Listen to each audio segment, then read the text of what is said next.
ناظرین، جس خوفناک طوفان اور تباہ کن سیلاب کا اندیشہ تھا وہ اب حقیقت بن کر پنجاب پر ٹوٹ پڑا ہے۔ صوبے میں تاریخ کا بدترین سیلاب آ چکا ہے۔ تازہ ترین اطلاعات کے مطابق 23 اضلاع کی 1039 بستیاں مکمل طور پر زیر آب آ چکی ہیں۔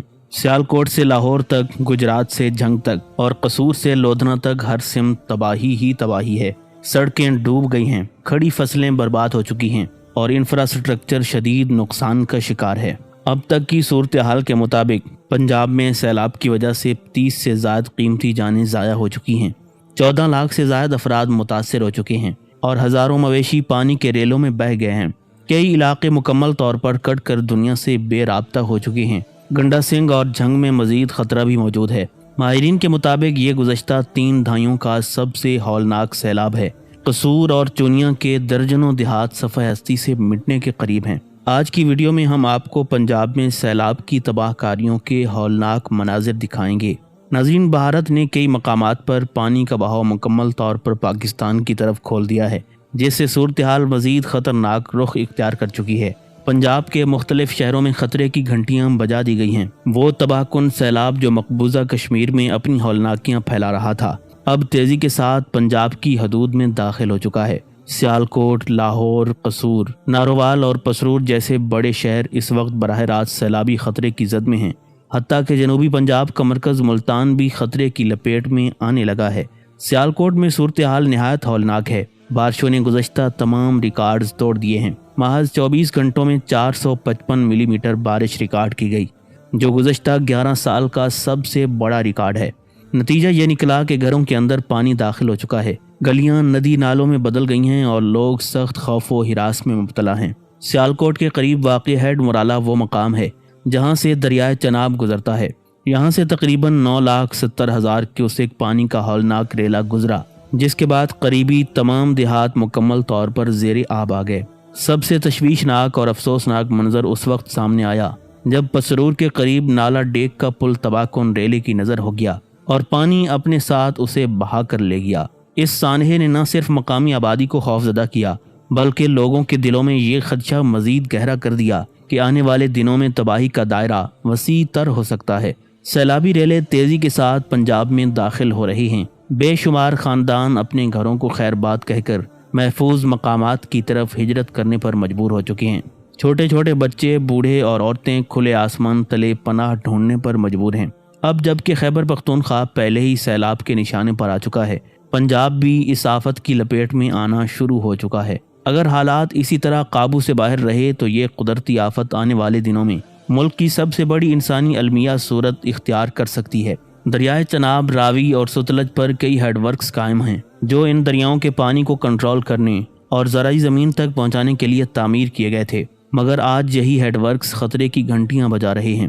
دریائے چناب پر ہیڈ مرالہ سیالکوٹ کے قریب واقع ہے، ہیڈ خانکی وزیر آباد میں، ہیڈ تریمو جھنگ میں اور ہیڈ پنجنت بہاولپور میں قائم ہے۔ اسی طرح دریائے راوی پر ہیڈ جسر نارووال کے قریب ہے، ہیڈ بلوکی ضلع قصور میں، ہیڈ شاہدرہ لاہور میں، جبکہ ہیڈ سدنیالہ اوکاڑا کے قریب واقع ہے۔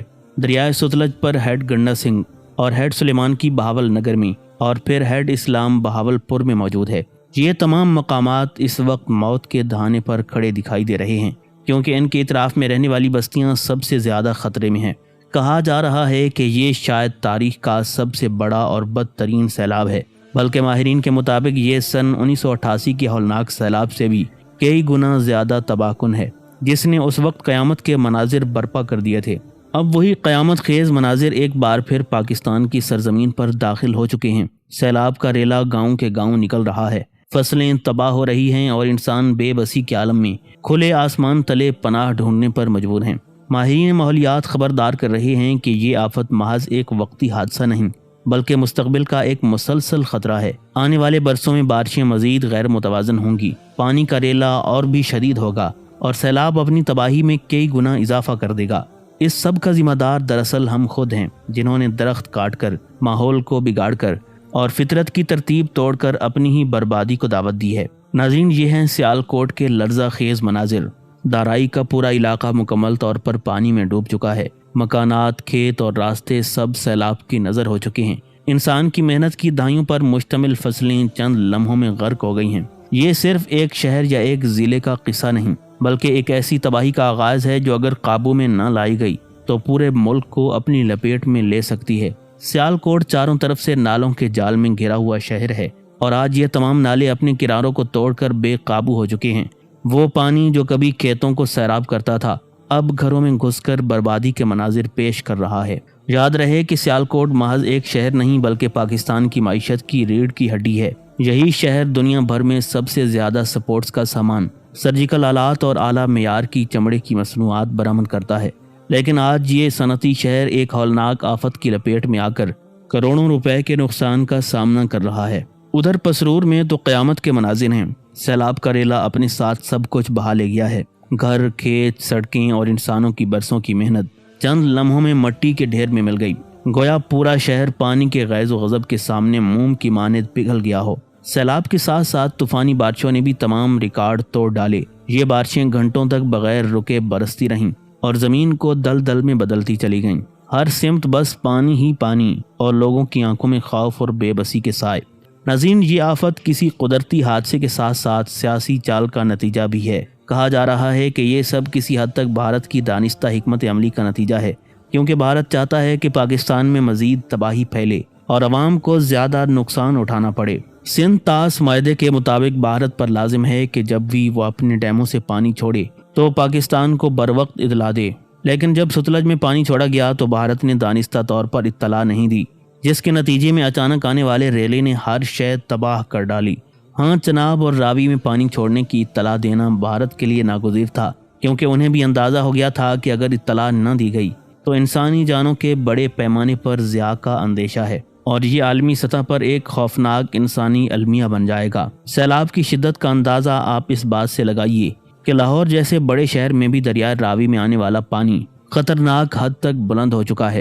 دریا کے کنارے لرزاں ہیں اور لوگ ڈرے سہمے اپنے گھروں کو چھوڑنے پر مجبور ہو رہے ہیں۔ یہ صرف پانی کا ریلا نہیں، یہ ایک ایسا پیغام ہے جو بتا رہا ہے کہ اگر ہم نے بروقت اقدامات نہ کیے تو آنے والے دنوں میں یہ طوفان ہر در و دیوار کو بہا لے جائے گا۔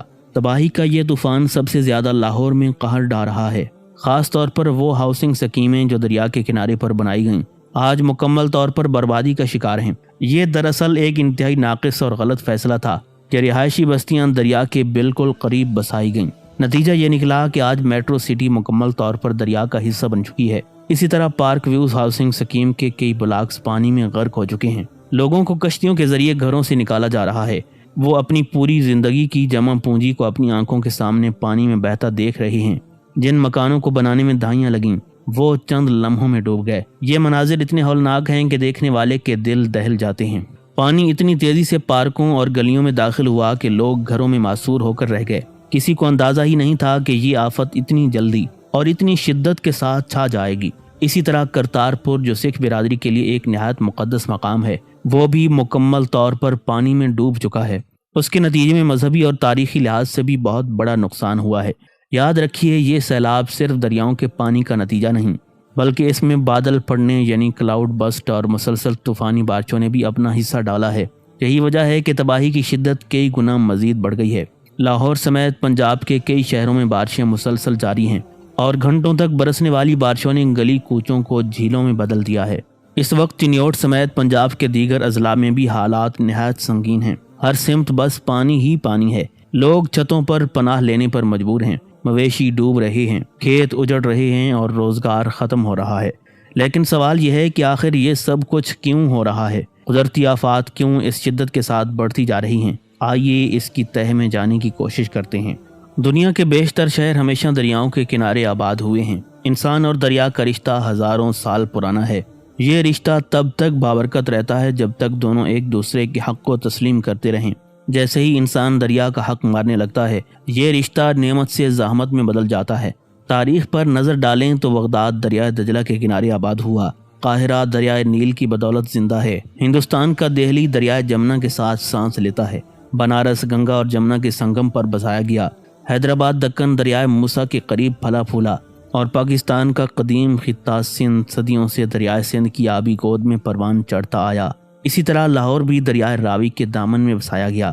راوی لاہور کی پہچان تھا اور لاہور راوی کی شان۔ حقیقت یہ ہے کہ جب لاہور کا وجود نہیں تھا